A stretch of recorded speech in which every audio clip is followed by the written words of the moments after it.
You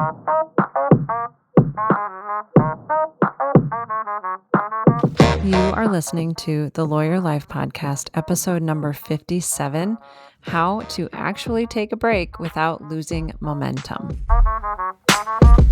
It may be useful to reconsider the way that you're thinking about boundaries in these instances. They're not barriers. We're not cutting people off. They're bridges for us to show up better, to be better people, to have better energy and better output. Not everybody's going to like it, and that's okay. But I assure you that nobody is going to like it if you burn yourself out and have to take a ton of time off of work to regroup.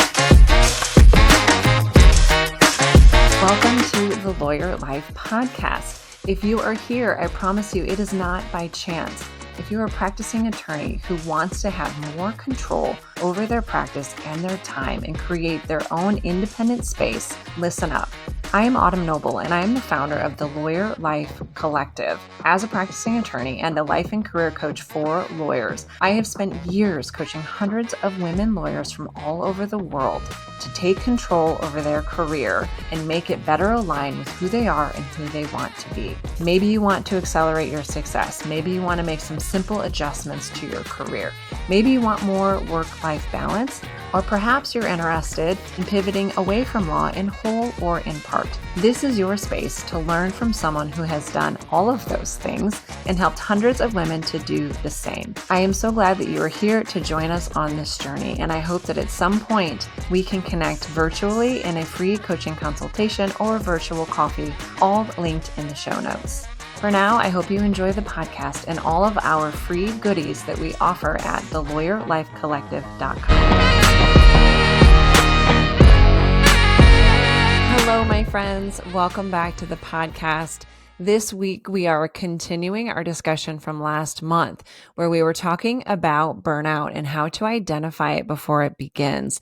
This week, we are talking about taking breaks and not losing momentum. And if you listened to the episode last month on burnout, you understand why this episode on taking breaks is such an important element to understanding and preventing burnout. Why do we have a whole episode on how to take a break? It seems relatively straightforward, but honestly, for ambitious people, this is something that is really deceptively hard. And when I'm talking about breaks, I'm not really thinking about those 5, 10, 15 minutes we lose scrolling down TikTok or any other social media platform. What I mean is intentional, restorative, and guilt-free pauses. I know for me, when I catch myself scrolling on social media or losing myself in TikTok, I'm usually avoiding something. I'm avoiding doing something, or I'm avoiding some type of discomfort feeling.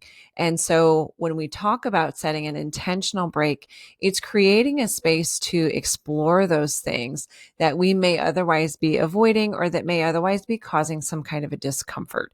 So the social media scrolling is rarely a break, but often more of an avoidance tactic and a sign of something that we maybe need to unpack when we do take a thoughtful pause. I know that even for me in my legal practice, I sometimes really struggle to pull myself away from my screen and take a break. And I used to say to myself, well, I'm just really in the momentum. I don't want to lose my train of thought. And I was always kind of operating from this like frenzied, fast-paced action.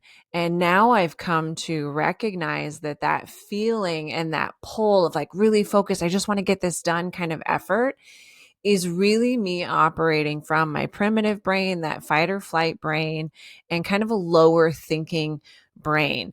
And when I feel myself so pulled to the project and getting the thing done, it's often a sign that I need to take a step back, take a breath, take a pause, and really regroup and proceed more intentionally. And when I do that, I always do a better job. One thing that may be really accessible for all of you listening to consider is whenever you have a large project or a kind of a hairy, tough email or memo that you've been working on and you just want to get it out the door, right? We're having that kind of frenzied feeling of like, I just want to get this done. I just want to click send. You know, if you've been practicing long enough, that if you don't hit send and you actually come back to that email, memo, brief, or whatever it is the next day and take a peek at it, you will notice simple, small errors that you would have overlooked if you had hit send the day before. It's that pause and that break and coming back to it fresh and renewed that allows us to really put that finishing touch and polish on it. That if we allowed that frenzied space to hit send and just get it off of our plate right away, we would have missed that opportunity. And that's something that I think over time and practicing, you just learn. And I think it's an easy touch point for all of us to see and recognize, okay, yeah, there are times in my practice where when I have taken a break and come back to something later, it's always paid off for the better. And it didn't actually create more problems. If anything, it resolved potential problems. When we don't take breaks and we just rush to get things off of our to-do list, we typically create more problems down the road because that type of work product is never at our highest. So when you rest strategically, you end up protecting your momentum and sometimes even supercharge it because you don't have to worry about those things coming back around for little errors and little things that you're overlooking because you took an intentional rest, you took an intentional break, did it right the first time, and now you can continue to build that momentum and keep going without having to come back to those projects again and again because we hustled through it. So in this episode, I want to talk about why breaks feel risky and what momentum really is and how to take time off in a way that supports your energy, your goals, and your well-being. So let's start with why breaks feel so risky. And what I have seen again and again is that it's always rooted in fear and guilt the vast majority of the time. And it might sound like everyone else is totally slammed. I can't take a break. Everyone else is really working hard. So I don't need to take any time away to rest and recharge. No one else is. And if I do, they're going to judge me or they're going to think I can't handle it or they're going to be mad at me, right? Those are all kind of fear-based thoughts that are preceded by those guilty thoughts. There seems to be some unspoken rule in the legal industry that nonstop output equals success. And I want to dismantle that today. Constant output is not sustainable. Hustling without pauses only leads to resentment, creative blocks, and sometimes serious health issues. I can't tell you how many times I get emails from clients or potential clients talking about how burnt out they are and how they just need a break to rest and recharge. But they're afraid to take some space, take a day, take an afternoon, take an hour, because there's this judgment that they're lazy and they can't hack it. And rather, they should be able to continually go without ever stopping. And I think that's a fallacy that we really need to confront head on because it's never sustainable. And the results of that constant output are always negative. It never ends well. And we've all been there. I think we can all look at instances in our careers where we tried to hop on that bandwagon of constant output and it just led to a crash and burn. I've worked with so many clients who were terrified to unplug, even for a long weekend. And that fear pushes them to continually go and go and go and push off the brakes or plan a break for next month or next week, I'll finally take a break. And what ends up happening is when they finally do get to that point where they will allow themselves the break, they're so burnt out that there is no way they can recharge over the course of a long weekend. And so they're at the point now where they are completely burnt out and they need something more than just a little break. But if you plan your breaks strategically and allow yourself to take them, you will come back more focused, more grounded, and more effective than before. And you prevent that ultimate looming burnout that is the alternate road available to you through nonstop sustained action and output. So here's the mindset shift I want to start with today, and it has to do with what momentum really is.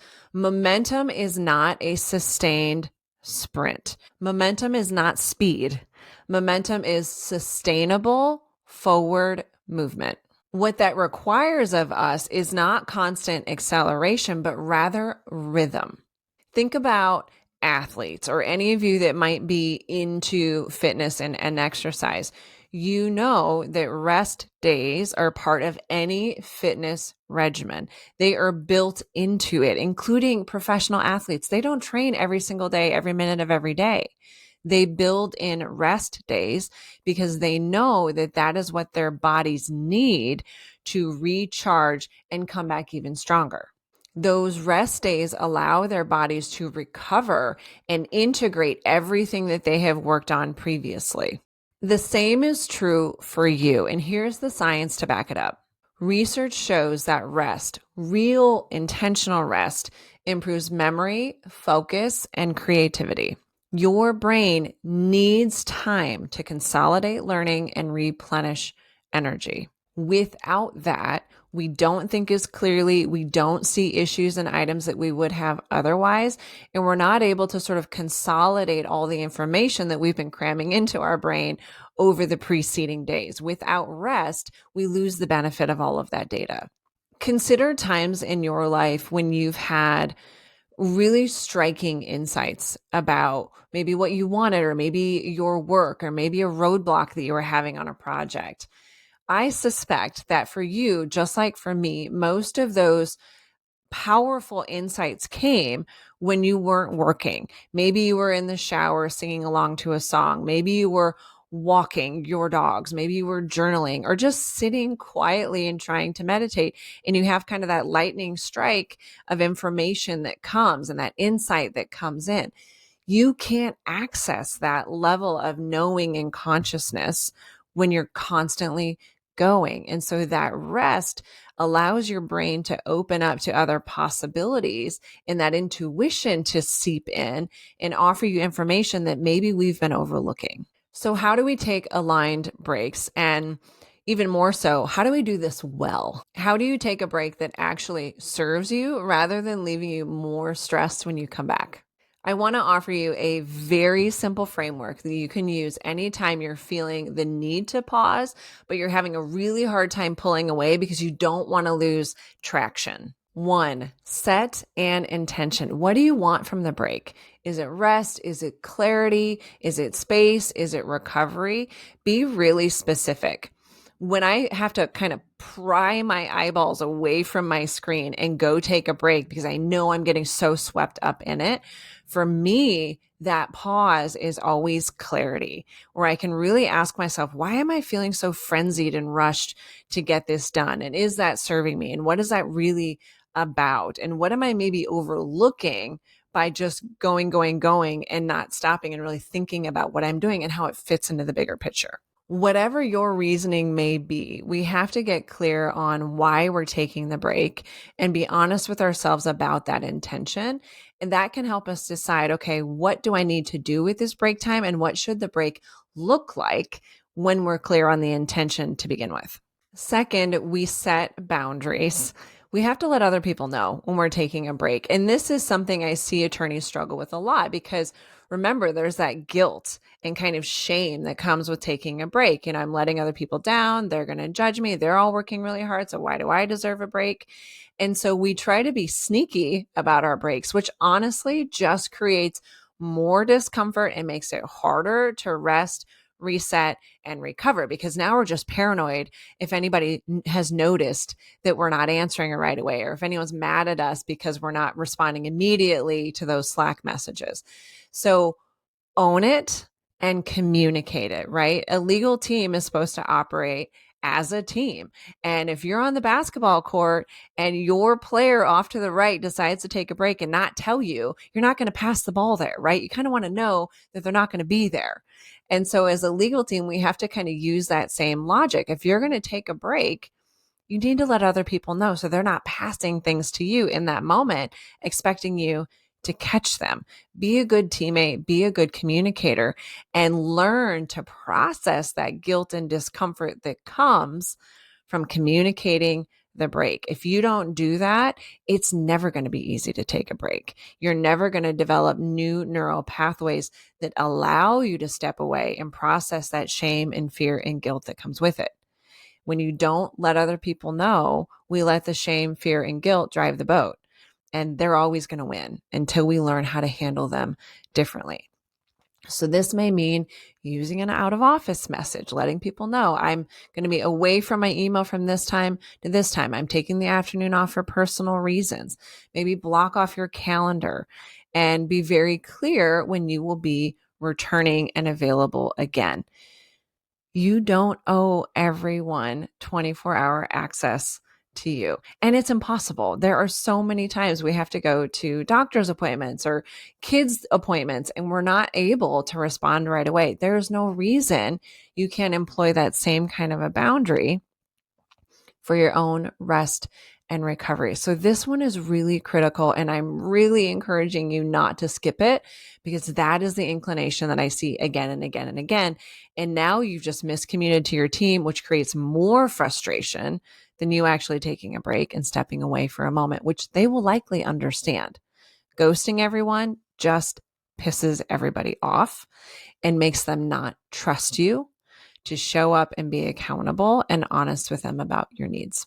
Number 3, consider mini touch points. This is actually what I see most attorneys use as kind of a starting point for their breaks and rest and reset moments, because it is so accessible. And what I mean by a mini touch point is that if taking a break causes a lot of anxiety and unplugging makes you very uncomfortable, let's start with maybe taking 10 minutes to step away, and maybe you journal, maybe you check in with yourself, you go for a walk alone to the coffee shop down the street, get some fresh air, but start very small and find space to check in with yourself and not focus on work.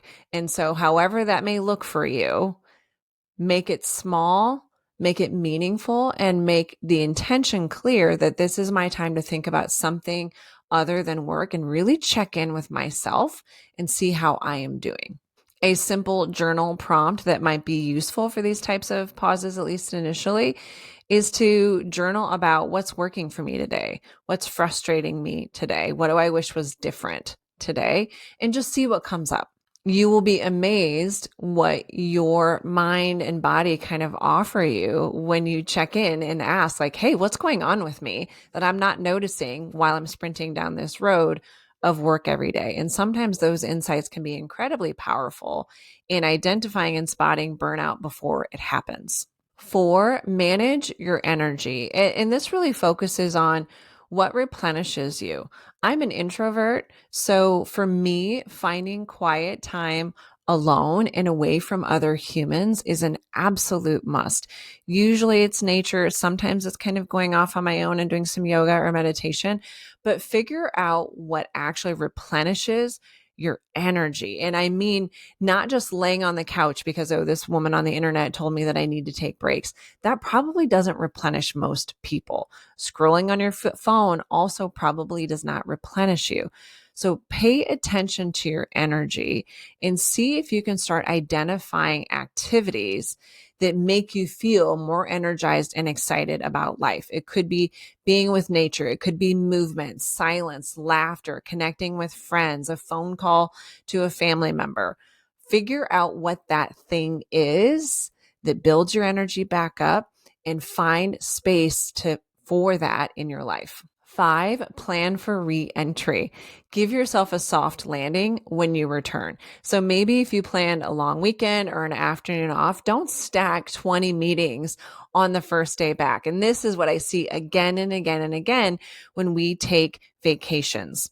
We always know that there's so much pain leading up to the vacation. It's always super stressful. By the time we get on vacation, we're just so wound up that it takes forever for us to unwind. We don't recognize that that's kind of our pattern and anticipate that that's how we're going to feel. And so we have to sort of recognize that when we come back from these breaks, the last thing we need is to hit the ground running, because usually it's taken us so long to unwind anyway that the last thing we want to do is get ramped up again the second we get back. So be kind to yourself and allow that first day back to be simple and easy. Sort of ease in, review your goals, recenter. Maybe it's you spend the whole day triaging your inbox, checking in with your team, creating a to-do list, looking at your calendar, and just kind of navigating life moving forward, but not actually planning on doing a whole lot of productive work that first day back. There is nothing better than taking a vacation or a break and coming back and seeing that you were kind to yourself in planning this break, and seeing that maybe the day after your vacation, the day after your long weekend, you block the whole day off just to kind of get your feet underneath you. It is such a good feeling to be able to give gratitude to that past version of you who looked out for that future you that is trying to regroup and trying to maintain energy and momentum. Okay, this may sound all fine and good, but truly we have to address kind of the elephant in the room, and that is the guilt and shame and fear that often accompanies taking breaks. Those emotions are incredibly normal, especially for people who have built their identity around being reliable or being the go-to person or the fixer for the people around them. So when you step away from that a little bit and put a boundary in place, it's going to challenge that idea of who we are and where our value comes from. And so we have to own that there is going to be a certain level of discomfort that comes from not always putting yourself out there to be the go-to person and instead saying, you know what? No, I need a break and I need some space. It's inevitably not going to feel good. And that's okay. And it's especially okay because taking that rest, taking that break is the most responsible thing to do. It is irresponsible to continually run yourself into burnout where you need extended periods of time to regroup. The more responsible path is to take small breaks and time off where you need them so that you can recharge and maintain that momentum instead of having these extreme highs of productivity and extreme lows following burnout. That is not a responsible teammate. Breaks are simply part of the work and sustaining momentum and forward progress. It may be useful to reconsider the way that you're thinking about boundaries in these instances. They're not barriers. We're not cutting people off. They're bridges for us to show up better, to be better people, to have better energy and better output. Not everybody's going to like it, and that's okay. But I assure you that nobody is going to like it if you burn yourself out and have to take a ton of time off of work to regroup. So we have to sort of embrace these boundaries aren't going to go over well with everybody, but everybody is going to appreciate your continued momentum and sustainable output. And so we have to reframe it as boundaries are a good and positive thing for the relationship in the long run. One way to think about these types of breaks is that rest is really your fuel. I do a lot of long road trips back to visit family and friends. And usually the road trips are about 3.5 to 4 hours. And sometimes I do them twice in a day, depending upon what I'm doing. And I hate stopping to get gas. I hate it. I feel like it just like really messes with my vibe. It messes with the momentum that I've built. Like I just want to keep going, but it's not possible. And our lives are no different. We can't just sprint 100% of the time. We have to take water breaks. We have to take bathroom breaks. We got to eat. We have to get our own fuel. And so we have to start thinking about those breaks as a way to refuel so that we can keep going. It's not a sign of weakness. It's not a sign of failure. It's nothing to be embarrassed or feel guilty about. The reason that you feel those emotions and they feel so powerful is because you haven't tried any other way. Because once you start trying a new route and pushing through those feelings of guilt and fear and shame, they will lessen. And your mindset and your neural pathways will shift to, I need to do this, and this is the right thing for me to refuel. And those emotions will become a lot quieter. I think one of the most important things about taking these thoughtful and intentional breaks is that it allows us to choose to be more present in our life, not just productive in our work. But when we just choose productivity and we just choose to keep going in our work, we disconnect from our life and we become less present in what's actually happening in our lives, in our minds, and in our hearts. And that's why these sort of intentional breaks to check in with ourselves, with the bigger picture, are so essential, because it allows us to sort of see what's really happening with me in my life. Am I good? Am I not good? How am I really feeling about things? What's working? What's not working? And allows us to have those check-ins before any of those underlying issues get so loud, everything has to come to a screeching halt because we've ignored them for so long. So this month, I want you to take a breath and ask yourself what a nourishing break would look like for me this month. What will replenish my energy in my own unique way? And don't be a perfectionist about it. We don't have to take days off or a whole afternoon off. Start with 10 minutes. 10-minute walk in nature, 10-minute journaling, 10 minutes to get outside and go grab that coffee. Start small and see and pay attention to what builds your energy back up and allows you to show up as a better version of yourself, as opposed to that frantic and panicked working from fight or flight energy all day long. If you're someone who is ready to explore how to build a more sustainable momentum in your career or life, I would love to support you. That is something that is very core to the work that I do with my coaching clients. Head over to theLawyerLifeCollective.com and sign up for a virtual coffee with me so we can talk about what's working for you, what's not working for you, and see if I'm the right fit for you. Or dive in and get that 1-hour free coaching consultation, and I'll offer you some support and you can see if I'm the right fit for you and maybe get you just what you need on that first call. If nothing else, be sure to sign up for this month's newsletter, where we will dig more into the topics of burnout and sustainable breaks to maintain momentum. You can sign up for the newsletter at theLawyerLifeCollective.com. Until next time, honor your rhythm, trust your energy, and remember, rest is progress. Not resting only leads to destruction and longer pauses. Thanks again for joining me this week. If you found this information helpful, be sure to follow this podcast, leave a like, thumbs up, or comment on your podcast listening platform. I would so appreciate it. And if there are any topics that you would like to hear more about in the future, be sure to send an email to autumn@theLawyerLifeCollective.com. Hey there, before you go, if you're ready to take your legal career to the next level, I have 2 really incredible resources that I want to tell you about. The first is my 6-month fast track coaching program designed specifically for lawyers who are done spinning their wheels and ready to build a practice and a career that they actually want and are excited about. You'll get all the strategic support, accountability, and tools to help you grow with purpose and stay sane doing it. And if a 6-month engagement feels a little bit too long for you and you want more of a bite-sized place to start, check out my 6-week How to Lawyer for Real email series. It's practical, real-world advice that no one teaches in law school and is delivered straight to your inbox every week. Think mindset shifts, must-have skills, and actual strategies that you can implement right away. You can find both of these amazing tools at theLawyerLifeCollective.com or check out the link in the show notes. As always, my friends, thanks so much for listening and thanks for sharing with your friends.